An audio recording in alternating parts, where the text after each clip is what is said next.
Assalamualaikum warahmatullahi wabarakatuh. Salam Om Swastiastu, Namo Buddhaya, salam kebajikan. Salam sejahtera bagi kita semua. Perkenalkan, saya Nizar Gustian, NIM 230411100041 dari kelompok materialis asal Bangkalan. Pada kesempatan kali ini saya akan menyampaikan terkait tentang komunitas.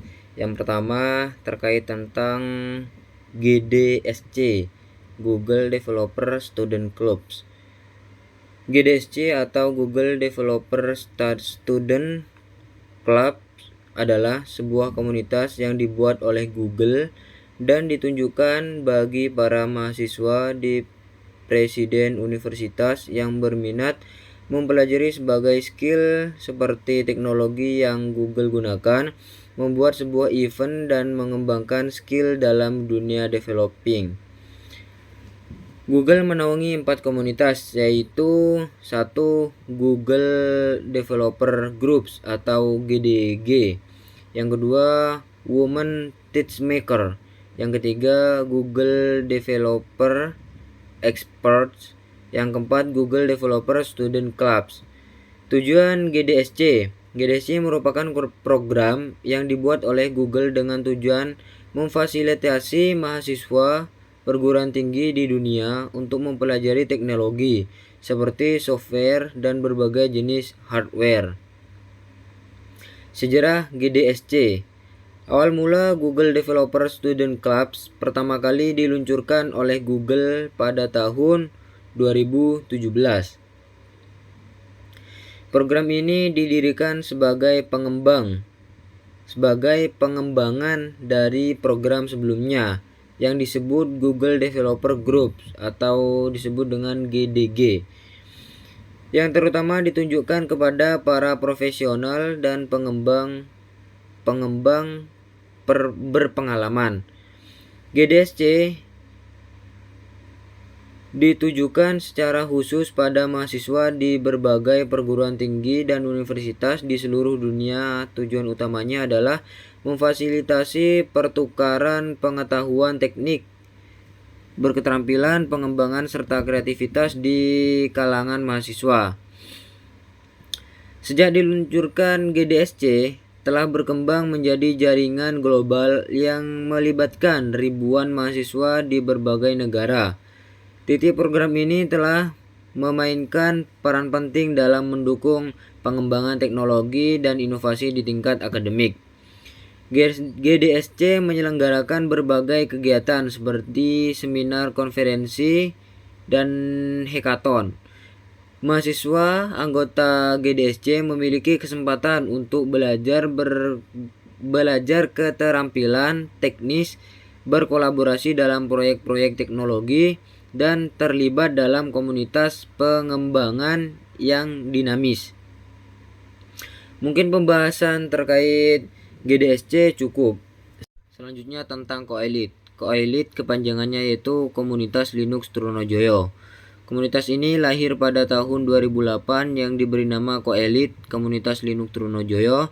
Komunitas ini sempat mengalami pasang surut di setiap tahunnya dan bangkit kembali di pertengahan 2021 yang bertujuan memecahkan setiap problem yang ada di operating sistem Linux untuk semua pengguna Linux di UTM, Universitas Trunojoyo Madura. Kegiatan Koelit itu ada 2. Yang pertama, pesantren Linux. Pesantren Linux ini diisi dengan pengenalan dan pelatihan Linux kepada mahasiswa Fakultas Teknik Universitas Trunojoyo Madura.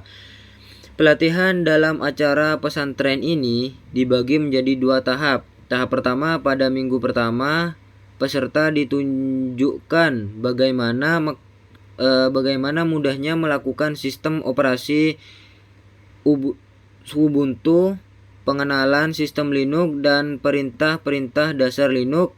Tahap kedua pada minggu kedua diisi dengan pengenalan dasar jaringan dan implementasinya di sistem operasi Linux menggunakan distro Ubuntu. Yang kedua, ngobar Linux. ngobrol bareng seputar Linux. Kegiatan ini dilakukan secara online pada tahun 2021. Kegiatan ini diikuti 3 universitas yang membahas tentang desktop environment, package manager Linux, dan manfaat Linux, yaitu yang pertama membuat desktop, yang kedua membuat server, yang ketiga membuat nakal-nakal atau hacking.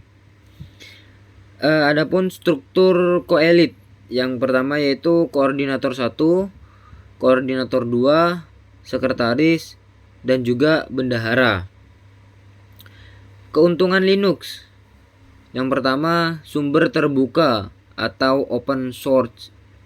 Ini berarti kode sumbernya dapat diakses, dimodifikasi, dan didistribusi oleh siapa saja. Yang kedua, kebal malware atau aman virus. Yang ketiga, memiliki aplikasi bawaan yang cukup lengkap. Yang keempat, didukung oleh driver yang handal.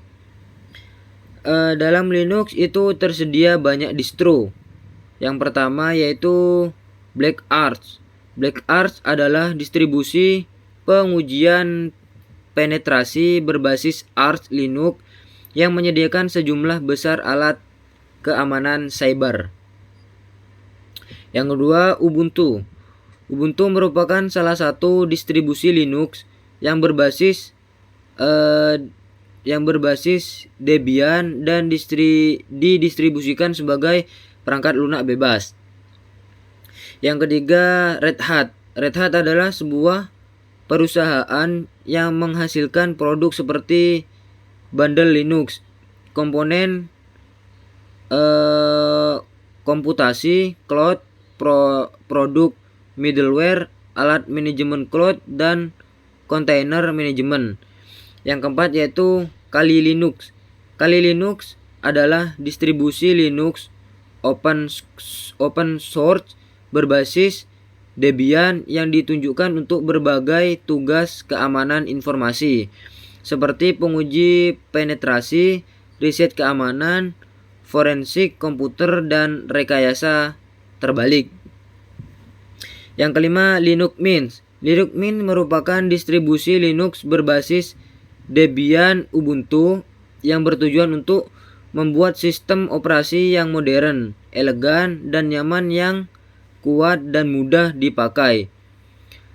Dibuat oleh Salman Lefevre dan dikembangkan secara aktif oleh tim maupun komunitas yang ada di dalamnya.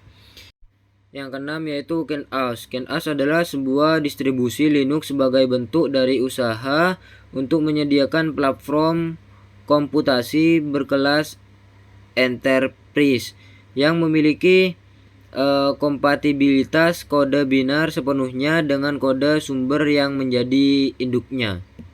Mungkin cukup sekian yang dapat saya sampaikan. Kurang lebihnya mohon maaf. Sekian, terima kasih. Wassalamualaikum warahmatullahi wabarakatuh.